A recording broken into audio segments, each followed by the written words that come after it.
पहले होगा, जो चीज़ सरकारी है वो चीज़ पहले हमारी है, क्योंकि हम बिहारी हैं। अपमान हमें झेलना पड़ता है गुजरात में, दिल्ली में, मुंबई में, आसाम में, बंगाल में। लागू करो, लागू करो,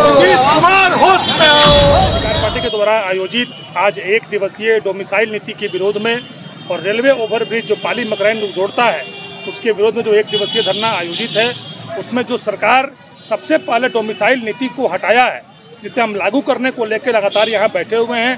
पूरे बिहार प्रदेश के जिला मुख्यालयों पे यह महाधरना आयोजित है। मैं आपके माध्यम से नीतीश कुमार जी की सरकार को यह कहना चाहता हूँ कि जहाँ एक और बिहार के सारे युवा बेरोजगार का दंश झेल रहे हैं, सबसे पहले उन बेरोजगारों को रोजगार देने के अलावे आपने बाहर करने को मौका क्यों दिया? सबसे पहले खुद का पेट भरना जरूरी है। जब अपना ही पेट भूखा हो तो बाहर की चिंता कैसे की जा सकती है? एक और माननीय मुख्यमंत्री जी समाधान यात्रा पर निकलते हैं और जब समाधान की बात होती है तो उनके पास लाठी को छोड़ के कोई दूसरा समाधान नजर नहीं आता। जब युवा जब कभी भी किसी संघर्ष, जब हक हकूक की बात होती है तो नीतीश कुमार की सरकार लाठियां भांजने का काम करती है। जहां शिक्षक सबसे पहले लाठियों को छात्रों को ठीक करने के लिए, अनुशासित करने के लिए भांजते थे, अब शिक्षकों पर भी लाठी चलनी शुरू हो गई है। तो ऐसे में बड़ा दुर्भाग्य का विषय है कि कैसे शिक्षक को हम एक अच्छा शिक्षक मान के अपने आप को स्वीकार करेंगे। माननीय शिक्षा मंत्री जी कहते हैं कि हमारे पास घोर अभाव है गणित में और विज्ञान में। मुझे जानना चाहता हूं मैं शिक्षा मंत्री जी के माध्यम से कि क्या 1 से 5 क्लास में सब्जेक्ट वाइज टीचरों की नियुक्ति होती है?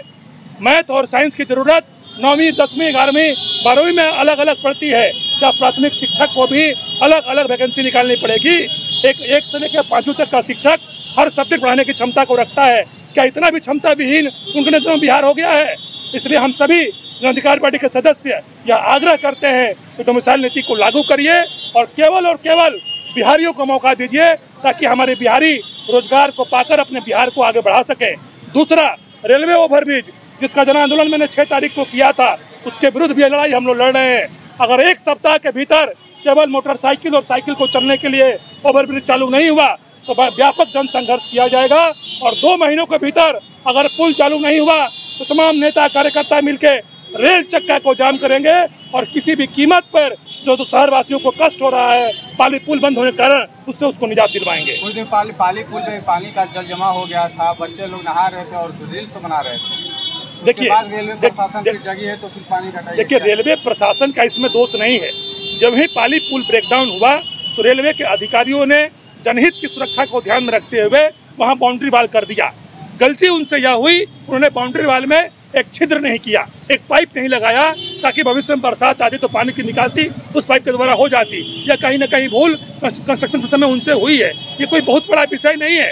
विषय यह है कि रेल के अधिकारी एक समय सीमा क्यों नहीं बता रहे हैं?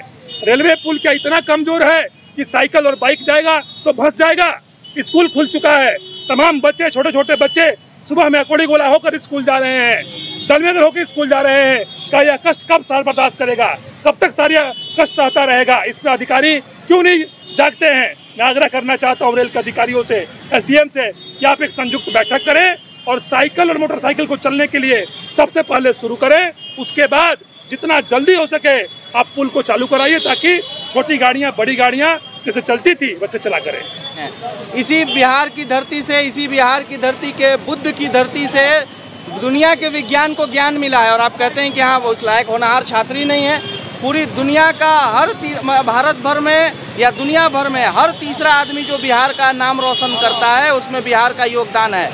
UPSC की बात की जाए, सिविल सर्विसेज की बात की जाए तो आज़ादी के बाद से लेकर आज तक आबादी के हिसाब से सबसे ज़्यादा IAS IPS बिहार की धरती ने पैदा किया है। उसके बावजूद ये कहना कि शिक्षक के लिए बिहार में शिक्षा का अभाव है, उनको तजर्बा का अभाव है, तो इससे ज़्यादा बेतुका बयान या इससे ज़्यादा सरकार का शर्मसार रवैया हमको नहीं लगता कि हो सकता है। 100% खुल के दिल से, मन से जन अधिकार परिवार का एक एक कार्यकर्ता, एक एक सदस्य सरकार की इस तानाशाही नीति के खिलाफ है। जब तक शिक्षा बहाली समेत तमाम डोमिसाइल के मुद्दे पर चाहे जो भी पहले होगा, जो चीज़ सरकारी है वो चीज़ पहले हमारी है, क्योंकि हम बिहारी हैं। अपमान हमें झेलना पड़ता है गुजरात में, दिल्ली में, मुंबई में, आसाम में, बंगाल में, हर जगह लात हम खाते हैं। बिहारी के नाम पे जूता हमें पड़ता है, अपमानित हमें किया जाता है। हमारी सरकारें क्या है, सरकार जाते हैं, बैठते हैं, VIP होते हैं, VIP मुख्यमंत्री के साथ चले आते हैं, मारे हम जाते हैं, पिटे हम जाते हैं। और जब किसी तरीके का हमारा अधिकार, हमारे टैक्स के पैसे से शिक्षक को अगर सैलरी देनी हो, हमारी बात हो, हमारे अधिकार की, तो उस वक्त आप प्रधानमंत्री बनने के लिए हमारे अधिकार में कटौती कीजिएगा। छात्र पर भी लाठीचार्ज होता है। एकदम शर्मसार है। जिस छात्र, माननीय मुख्यमंत्री जी, आप छात्र रहे हैं पटना विश्वविद्यालय के, आप ही आज मुख्यमंत्री हैं इस बिहार के, इसी बिहार के छात्र रहे, इसी बिहार के कॉलेज के। बताइए, अगर आपके ऊपर उस वक्त की सरकार ने लाठी चलाया होता तो आज आप मुख्यमंत्री नहीं होते। तो आप जिस वक्त जिस छात्र का मनोबल तोड़ रहे होते हैं, जिस वक्त छात्र की हड्डी तोड़ रहे होते हैं, दरअसल सिर्फ वो हड्डी नहीं है, मोरल है बिहार का। हम इतना हमारा स्पष्ट रूप से एक बिहारी होने के नाते कहना है कि पूरे भारत में नहीं बल्कि पूरी दुनिया में बिहारी सबसे सर्वश्रेष्ठ है। आप हमें मौका दीजिए, हम दुनिया में सबसे अच्छा बन के दिखाएंगे। धन्यवाद। तोराब न्याजी, युवा शक्ति प्रदेश अध्यक्ष, जन अधिकार पार्टी।